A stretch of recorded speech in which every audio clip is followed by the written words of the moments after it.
Hello there, my very good friends. On today's wrestling news, is there backstage heat on LA Knight? A glamorous new signing debuts on AEW Dynamite. An upcoming episode of Collision has been cancelled. And NWA wrestlers are frustrated over Billy Corgan's leadership. I'm Adam Wilborn. And I'm Andy from WhatCulture. This is the news. WhatCulture for our American viewers. WhatCulture. Hey, you get fined for saying that in AEW. Be What? careful. Oh, Be yeah. careful. Was it Saraya who got that? It was, yeah. Oh, She boy. called people neckbeard stinky twats. And I mean, folks.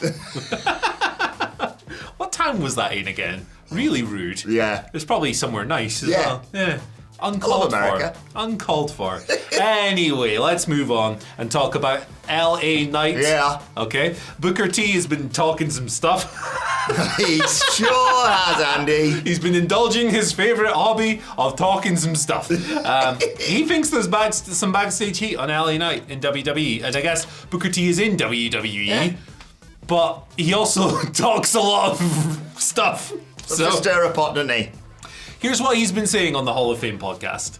I've heard guys say, LA Knight, he's got a bad attitude. I don't know this guy, but he's got a bad attitude. Booker T, that's not a Booker T impression, it's just a serious voice. Booker continued a little bit, saying that he never really cared about having heat with the boys. If the boss was happy with him, he didn't give a crap who was upset, which is fair enough. He continued a little bit, saying that from his interactions with Knight, he didn't think he was a bad person. That's nice to hear, at least. And he noted too that whatever might be happening backstage, he's clearly winning management over. I've got another quote to read. For him to make it to that main event slot at that show, Crown Jewel, it just tells me that he's doing the right things. Don't sway from the mission. It's not about your wrestling. I've said that many, many times, even though he goes out and he does a good job in the middle of the ring. It's about his performance. So, Knight, of course, one of the, in terms of popularity explosions, one of the stars of 2023 in any company. He has just had his Undisputed Universal WWE Intergalactic title universe match with Roman Reigns at Crown Jewel, which, it was like, it was a screwy finish. It was your archetypal Roman match. Yeah, it's kind of what the title reign is now. So that's their version of trying to keep him protected. Yeah. Whether or not that protects him or not, you decide. I think it's situational. But he's obviously very popular. He's going to remain one of the most over people in wrestling because he's very fun. It's Booker T. Take it with a pinch of cynicism. Yes. But there you go. Yeah, I think we can't really comment on this exactly. We're not in the backstage area. We aren't getting reports from people back there about all this. I think obviously it is a big personality to arrive in the dressing room, and that may rub people up the wrong way. Or the fact that, like you say, he's gone to the moon in 2023. But at the same time, like you say, the way he was protected in Crown Jewel does seem to suggest they're not like, you've got a bad attitude, you need to be taught a lesson. Yeah, you're a piece of crap. They've gone, you're not winning the world title from Roman, that's being safe, fingers crossed for Cody, but we're going to protect you. I thought, off the back of Crown Jewel, the way the pieces were being aligned, maybe he's being set up for a big US title win over Logan Paul, for example, at WrestleMania. Possible, and it would be a good story, and it would be a good clash of characters. And look, you can't win sometimes in wrestling, can you? You can't be this meek, I'm just going to come in and shake everyone's hands and be nice to everyone in the locker room. Then people are like, it's pathetic. Or if you come in, big attitude like LA Knight, you got a bad attitude. Well, what do you want me to be then? How do you win? But let us know what you think down below. Do you think LA Knight, do you believe Booker T? Yes. Do you think LA Knight has some heat? What would you like to see him do next as well, now that he's lost? We'll find out more on SmackDown, I'm sure, but let us know. I will say this, from my incredibly brief interaction when he was one Eli Drager, when we did an interview with him years ago, couldn't have been nicer to work with. Yeah, so. Nice man. Right, let's move over to AEW because there's a big debut on last night's show. Mariah May just suddenly popped up out of nowhere in a backstage thing with RJ City, and subsequently Tony Khan did the gimmick. Mariah May is all elite. Former Stardom prospect, of course, the Glamour, as she's known, has been brought in. Seemed to intimate that she's excited to work there, specifically because of Tony Storm. Intriguing to see how that plays out storyline-wise. But I've got to be honest, I don't know a great deal about her in Stardom, but you're the foremost authority on this sort of thing. So she's kind of doing like a super fan gimmick. They're going with the idea that the huge movie star Tony Storm, which is her gimmick of course now, has fans who wrestle. So it was a bit of a different debut for AEW. It was like RJ City going, hey, new signing, here she is. Yeah. It was kind of cool to see them take a bit of a different approach. I like that, yeah. And she was very excited at the prospect of meeting Tony next week, and we'll see how that relationship develops. It could be fun. It's interesting that they've gone with, I went to Japan because she went to Japan because Tony was in Stardom before as well. Yes, of course. Mariah's been in Stardom for like the past year and a half. She recently announced she was leaving. There was lots of speculation regarding AEW being interesting to her for months. So it wasn't a huge surprise if you've been following. If you're in the weeds like I am, and you're a big dork like I am, that's a compliment, by the way. Nerds unite. Mm-hmm. You would have maybe seen this coming a little bit, but I think it was a fun introduction for people who maybe don't know who she is. She's like really young. She's like 25. She's only been wrestling for 3 or 4 years. Best years far ahead of her, and she's already really good. So it'll be a fun time. And look, in terms of the women's division on AEW, we've been campaigning for it for a long time. You had obviously the match on last night, subsequently leading to the whole thing with Chris Statlander and Sky Blue and Willow, etc. You also had the big push for Full Gear title match with Timeless Toni Storm, Hikaru Shida, and this. They're doing more stuff. Yeah, I've got to exactly. give them props when they do. And hey, if you want to follow one of the top figures in the women's division at the moment, Toni Storm, who subscribes to WhatCulture, yes, but maybe you should do that as well. It'd be a great thing, and you too can be timeless. Once you do that, your entire world will turn black and white. They will. But yeah, that's a good thing you should do. So and hit the button. Yeah, Toni Storm was very excited about Full Gear when they ring the bell for her title match. Make sure you ring the bell as well. Speaking of ringing bells, Collision, that's been scrapped. Yeah, that bell's been thrown out the window. Yeah, the show's off, never again. Cancelled forever. 1 week. It's been cancelled seemingly for a week. So, World's End, 30th of December, pay-per-view, Saturday, would clash with Collision. What's happening with that? They're just not running Collision that week, it seems. Andrew Zarian of Mat Men stating yesterday, as of today, I'm hearing AEW won't be airing a Collision the week of World's End, which is interesting because, what's it called? The Gear one. Full Gear. Yes. Full Gear is next week, and instead of cancelling Collision, they're putting it on Friday that week. So, with the end of the year pay-per-view, World's End, they're just not having one. It seems. So there you go. Yeah, whether that's due to the time of year that's going down or not, we don't know. Yeah, it's nice to give people an extra day off at Christmas, I think. Now, obviously, World's End is at the Nassau Coliseum. It's in Long Island, New York. Why did I say it like that? I have no idea. It's infectious, isn't it? It is. Hey, I'm from New York. It's Irish. Never mind. I've told you everything you need to know about this story. Yeah. There you What's go. what's the Murray Christmas to New Year thing look like? We sit around, drink and eat for about 10 days. It's great. I'm genuinely amazed that people actually do work in that period, so I'm impressed by this anyway. Yeah. But fair enough. Yeah, this, like you say, this. Especially around that time of year, people should be spending time with their families, and it's not. I love Collision. We talk about it every week on the WhatCulture Wrestling podcast, but it's no great loss if you've already got something going on Saturday night. Yeah, exactly. And it's going to be probably the big culmination of MJF stuff. I ain't watching no wrestling that I don't need for my job between Christmas and New Year, so I'm quite happy to be able to just spend another couple of hours just eating Toblerone. I might just treat myself and stay up on that night of the 30th to watch that. I'm excited for that one. Right, AEW, check. WWE, check. NWA, we're going to finish on. Apparently, fair few issues over in that promotion. Billy. Oh, Billy. Personnel reportedly frustrated with Billy Corgan, that is, his leadership of the organisation. This comes from House of Wrestling. Of course, we did the report yesterday. At times a bit of a mush in my head right now. On NXT's CW deal. Times is rough and tough like leather. Which obviously people are now thinking, well, obviously NWA aren't going to the CW anymore. The source commented on this. No segment has ever done more in wrestling with severe consequences to the promotion than the Sam Haines Coke spot. You probably saw all about this. Billy Corgan came up with the idea of having James Mitchell snort cocaine on... He's fairly insistent about it from what I've heard. Yeah. But also, that's kind of not the only issue. You've got Pat Kenny there, former Simon Diamond. He's sort of the John Laurinaitis figure in terms of he's the person that people communicate with when they're in trouble, because Billy's busy Smashing Pumpkins schedule means he's unavailable to communicate creative ideas before shows. that has led to more frustration because some people don't know what they're doing until the day of. Sometimes even just an hour beforehand. One source hopeful that Corgan will eventually form a creative team to help filter his ideas. There's also expiring contracts in NWA.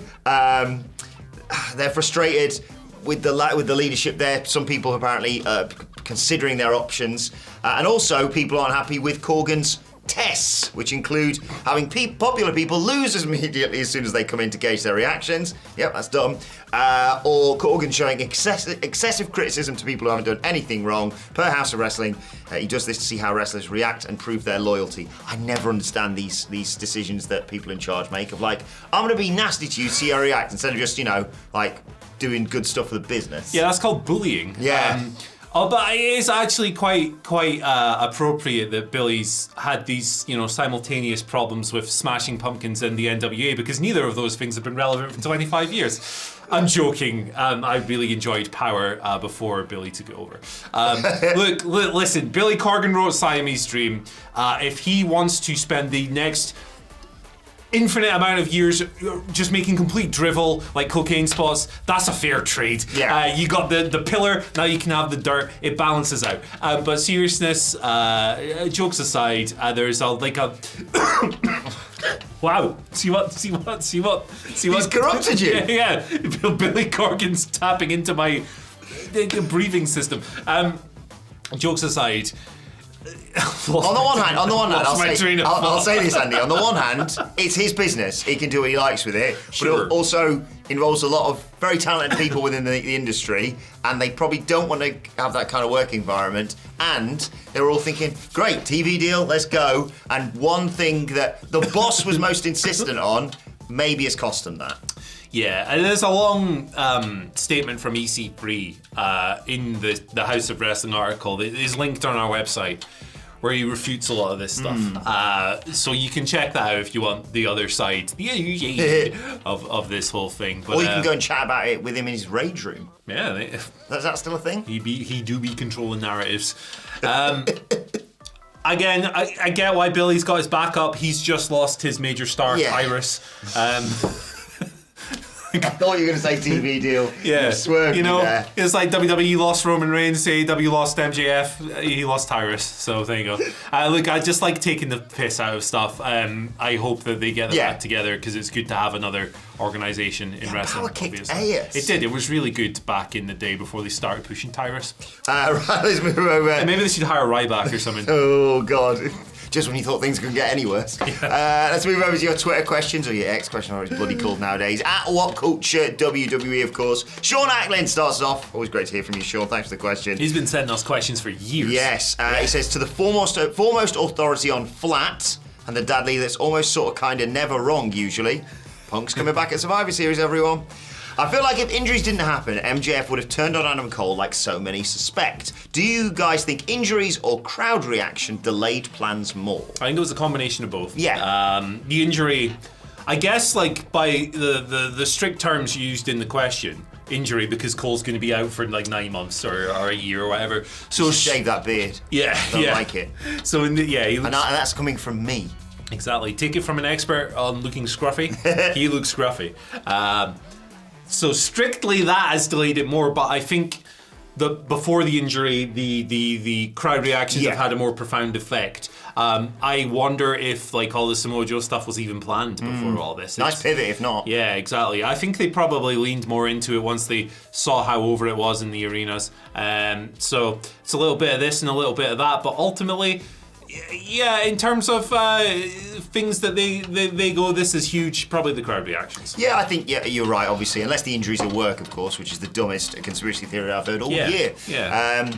But yeah, I think they could have said, oh, you know what, we're going to do something big. The big finish to All In, maybe MJF turns on Adam Cole, and then they look at it a few weeks or even months out and go, there's more in this. There's far more. We can really, lead this along and play with it a bit more, because it was one of the most popular things within the company.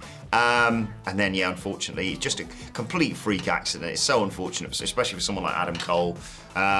But who knows? They may revisit this when Cole comes back. But what's the world title picture? What's MJF going to look like by then? Get well soon, Anthony Bowens as well. Got put through a bloody glass window. That was night. rude, wasn't it? Jeez. Right. A second question today comes from Jake. There's another guy who knows the system. Another good question as well. A lot of speculation, obviously, with what happened with the Acclaimed at the end of last night's Dynamite. Spoilers, but why are you watching this? Ups and downs coming your way later on today with Simon Miller, of course. But do you think Will Ospreay could be revealed as the man in the devil mask? If AEW is the company to sign Ospreay in 2024, it could set him up for a main event program immediately in his re-debut after signing full time. It's a bit risky, isn't it? Like, it's a bit risky if you were to reveal him as the devil and then he goes and signs for WWE, because there's no guarantee that he won't do that at the moment. AEW won't have been able to agree a contract with him at the moment because he's still contracted to New Japan. So it would be very risky. I personally wouldn't do that if I wasn't guaranteed that he was coming in. And you can't guarantee he's coming in at this point. I like it as an idea of giving Ospreay a different edge to his character because people have obviously seen him before in AEW. Here's a question, Andy, that's not been asked, it's just coming from me. Do you think AEW knows who the devil is right now? Or do they have like right, if we can get Ospreay, it'll be him, but if it's not Ospreay, we'll make it Don Callis? Imagine. Yeah. You've put an idea in my head there. I wouldn't be surprised if they didn't know who it was, which would be whack. Because that's the problem with AEW storytelling at the moment, is that it's a lot of last minute things according to the recent reporting, and a lot of people are showing up late, like, to the show and not learning the creative until the day, and a lot of long-term directions just don't exist anymore. So if that's true, that's a problem. That's a big problem. I certainly hope they know who it is, but they've got to. It's got to be satisfactory. Yeah, put it that way. Yeah. I think if the worst situation is what we said there, and it's Ospreay, and then Ospreay signs for the Fed, I do think if that's the case, they will have a decent backup plan. It won't just be Hornswoggle. It might be, man. I don't think Tony Khan has backup plans anymore. Right, let's get petty with WWE now, because the final question today comes from Alabama Slim. Thanks for this question. Is there any chance that the Fed will have The Miz beat Gunther in order for The Miz to tie Jericho's IC title reigns? Like this theory. They're not going to do that. It's The Miz. Do you think he's even going to get a near fall in the Gunther match? No, he should get squashed. Yeah. It's the flippin' Miz. He's useless. He's not useless. That's a gross over-exaggeration. But I don't think he's dethroning Gunther. I think that would be a horrendous way to end what has been one of the best IC title reigns of all time. I think I could come up with 10 people on the spot right now who'd be preferable to beat Gunther for the title. I'm not going to. Go. But you have to listen to the podcast for that. Oh, nice. But yeah, no, it's not The Miz. And Sid already got preemptively angry about Gunther having to potentially sell for the It Kicks. I like the squash idea. I like him going like, guys, I'm a former IC champion, but it's John Cena at SummerSlam all over again. Yeah, I'm destroy him. scared. The big match is, of course, Chad Gable winning the title. Yes. Big match is Ivar. That's the one I want. I think, in terms of people who could realistically beat Gunther, right? So people in the division. Miz is probably in my bottom 3 people I would pick. Man, I can't really think of people I want less. Like, he's just he's good. He's okay. But he shouldn't be ending this all-timer of a reign. But also, I hope they don't do that. Also, to get ahead of people who argue for The Miz online, he's got a hot wife. So apparently that's an argument for someone to be great at wrestling. So he should get a push. Good. Congratulations to him, living his best life, but he shouldn't be the one to end this epic title reign. And I don't think he wants to either. He's probably just happy getting paid and chilling. And probably, you know what else he wants to do? Click this video. Huh? Peace. Bye. This one's over. They never see it coming.